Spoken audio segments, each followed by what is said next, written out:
If you choose it between Amazon FBA wholesale and private label, then both sides of YouTube are lying to you. Some sellers jump into private label and burn tens of thousands of pounds, and I've seen it happen. And some wholesale sellers stay exactly where they are in 10 years' time and never really build a meaningful business. Now, there's actually three things that decide what business model you should really be in. And none of the gurus online will tell you this because they're all trying to shove a course down your throat. I'm going to be breaking down all of them in this video today and more. And by the end, you're going to know exactly which one is best for you. And quick one, if you don't know me already, my name's Adam. We do over £250,000 a month selling on Amazon, mainly through the private label strategy. However, we've been there and done that doing wholesale. We've got multiple brands, 5 members of staff, selling multiple marketplaces. We've got a lot of stuff going on, right? I've done both sides. I know what works, I know what doesn't, and I know where most people get stuck. The first thing is where most people hit the ceiling and get stuck. So let's get right into it because it's not really what you think. So let's get into number one, which is why most sellers pick wrong. Wholesale on one hand scales by addition, right? You have to constantly source new products because a lot of your products are always falling off, right? You buy a product in, it's selling super well, and then 10 other people start selling the same products, sort of a race to the bottom. 80, maybe 90% of the products that you sell, you can't really replenish a year down the line. Maybe it lasts 2, 3 to 5 to 6 months, but ultimately they always drop off, right? And you have to always start selling more, finding more to maintain that same level of revenue or even grow that level of revenue. You have to always look for more and more and more. And that means more products, more suppliers, more capital tied up, etc., etc. Private label, on the other hand, focuses on concentration. So for example, you can source one product, and if it's a banger product, it can go super well on Amazon. You can concentrate on that and then try and launch it on TikTok, launch it on Temu, launch it on eBay, launch it on Shopify, all of which, you know, you may be selling 1,000 units a month on Amazon. You concentrate on that a little bit more. You can double your revenue on TikTok. You can double it on Shopify. And then you can even take it to the US. You can take it to EU. And again, double, triple, quadruple revenue all on one product, okay? So you can go super deep on them products.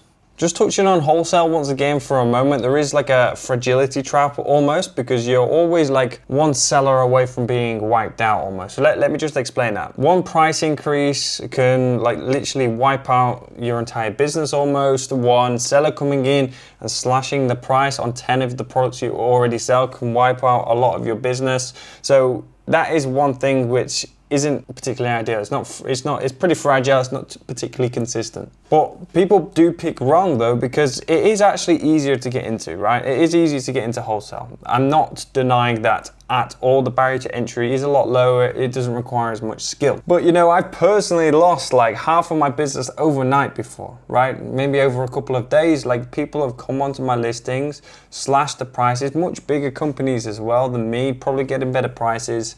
And you know, it was frustrating. Like I had to work on overdrive for months at that point. So now let's go on to the section number 2, which is all about like the profit margins of both. And with wholesale, you're looking at about 12 to 15% profit margin at best. And I say at best, okay? Now you've got to think, right? You don't own the products, you know, you're buying from a manufacturer, maybe from a distributor who's bought from the manufacturer, they've added margin on top, and then you have to sell it on Amazon with all their various fees and stuff. So, you know, it's going to be 12 to 15% at best, really. But then obviously, like we just spoke about, like the price wars and the competition, heavy competition and things like this, you know, that then puts it down sometimes to as low as 5, right? I remember we were doing like over 100K per month, but we weren't making that much really, okay? Because of all these issues, really. Now with private label, it can be anywhere, well, it can be kind of what you choose really with private label, but it can be anywhere from like 15% all the way up to 50%, right? I mean, the typical average private label profit margin, you're looking at about 30 to 35% really, which is pretty good and pretty healthy. However, like for example, like 12-15% on the wholesale side, and then let's say 12 to 15% on the private label side. Like I would much prefer a consistent profit margin of 12 to 15% than an unpredictable one on wholesale, which is, you know, up and down. Sometimes it's 5, sometimes it's 6, sometimes it's up to 15. Like if it averages out at 12, fine, but like it's pretty stressful on them times which is low. Whereas if you could just have one which is a solid price range all year round, maybe you run one promotion on Black Friday, your margin comes down, but your sales increase massively. Ultimately, again, you're just in control of the whole thing. In our business personally, we have products which range in profit margin, some upwards of like 40% and some low as 15%. You know, some products we buy for just £1 and sell it for £9.99. Some that should sell for £2 and sell for £19.99. But again, some that we buy for like £3 and sell for £9.99. It really, really does depend on the product that we sell. We have over 200. But here's actually the point which nobody talks about as well, right? Point 3, which is actually the decider, I think, for a lot of you. So with wholesale, right, you participate in Amazon almost. Like I said, it's quite easy, okay? However, you're all within Amazon's range. I don't want to say Amazon's bitch, but like somewhat are. You rely on Amazon, they don't rely on you, they don't care about you basically, okay? And like, let's say if you stop sourcing products, your business stops. Let's say if you're ill and you can't source products, you don't source anymore, like your business doesn't grow. Unless you get to the millions and millions and millions mark and you've got some staff members doing it, like ultimately if you stop, your business stops, okay?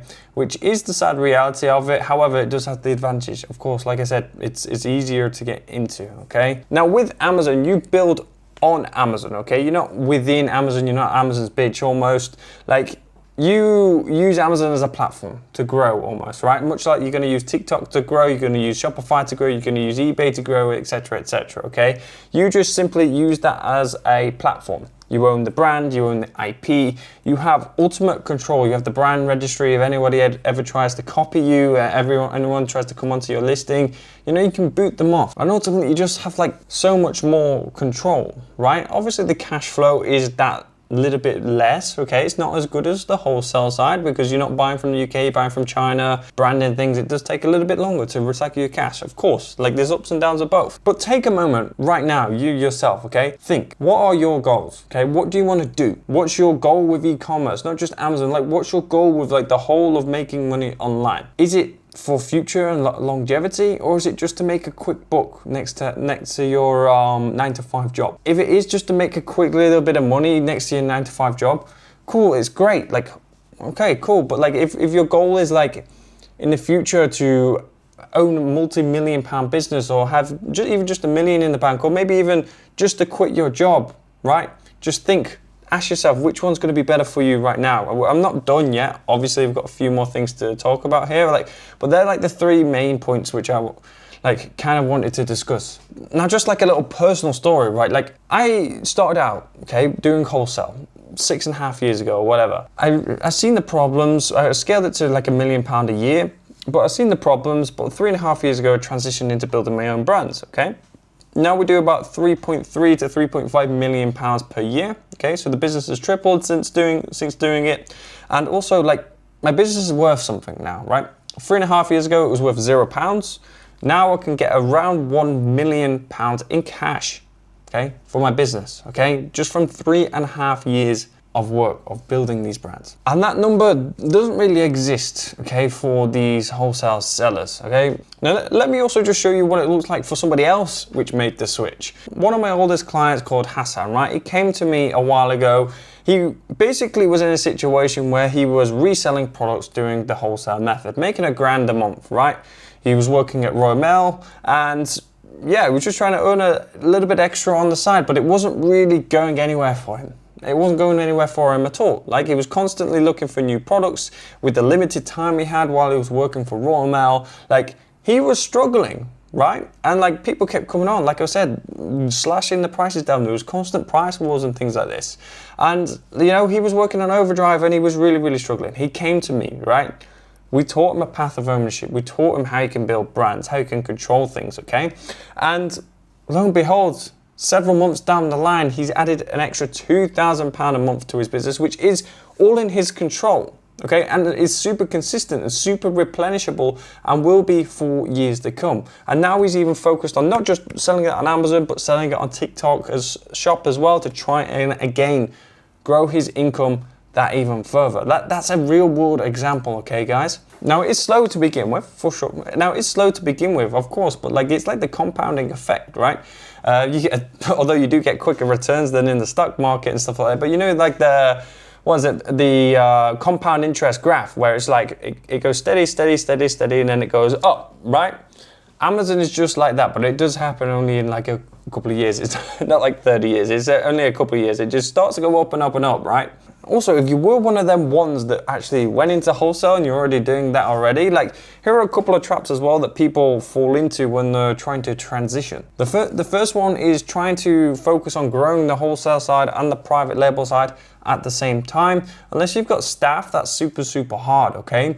Now, usually you'd want to sort of carry on trying to maintain your wholesale business and not trying to grow it, and then you start the private label and really give that a lot of focus, okay? Now, personally, what I did, I kind of left the wholesale stuff and I went all in on the private label stuff, and obviously my wholesale stuff took a dip, and it continued to dip for 3 years because I still have some stuff to this day, which I still replenish, but like it's gone down, down, down, down, down, down, but the private label's gone up, up, up, up, up, up. And number two is like picking a product because you like it as well. Like it's all good, well and good going for things that you're passionate about. I made other videos on that, but like sometimes you just simply can't make money on your passion. And number three is cheaping out on things when you're like transitioning, or maybe even if you're just starting as well.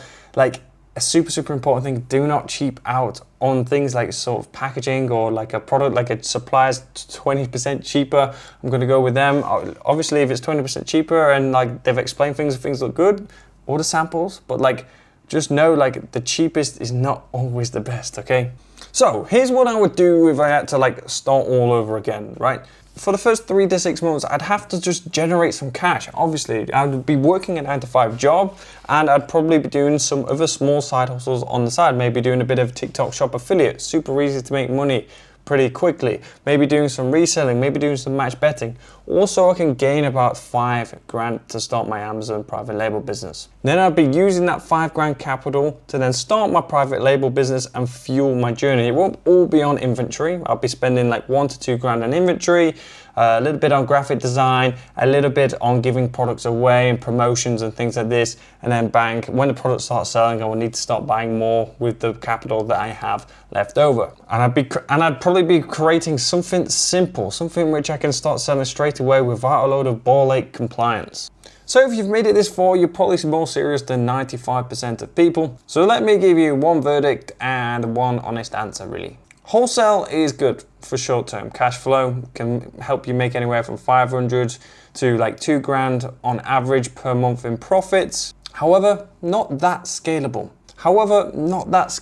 And in 10 years time, you won't really have too much of like a valuable business, really. But private label is going to build you long-term wealth. It's probably going to get you out your 9-to-5. It's probably going to give you security. It's going to give you location freedom if you want to travel the world. I'm in Bali here at the moment, and it's one of the main things which I love about private label. It can be done from anywhere in the world. So you just choose, like, what one do you want? Because like, if you do want just the extra grand or 2 a month in profit, that's completely fine. That's absolutely amazing. Because somebody earning like 3 grand a month in their job, adding an extra 1 or 2 grand a month because somebody earning 3 grand a month and then adding like 1 or 2 grand to their business. Because somebody already earning 3 grand a month in their job and then adding an extra 2 grand a month from their business is amazing. That could be a huge difference. That can pay for somebody's mortgage. There's no wrong answer really, but there is a right order. Okay, if you want the long-term wealth, you want to quit the job, you want to make the most amount of money possible, just start with private label. Okay, if obviously you can afford it, you do need a bit of capital, like 5 grand to start. It just makes sense because like as soon as you start wholesale anyway, like you were going to be like, oh, I wish I started private label. And if you're already super deep into wholesale, start thinking about doing private label. Or if you've already just started wholesale, I would have private label in the back of your mind to start at some point in the near future, okay? Obviously when you've got the capital to do so.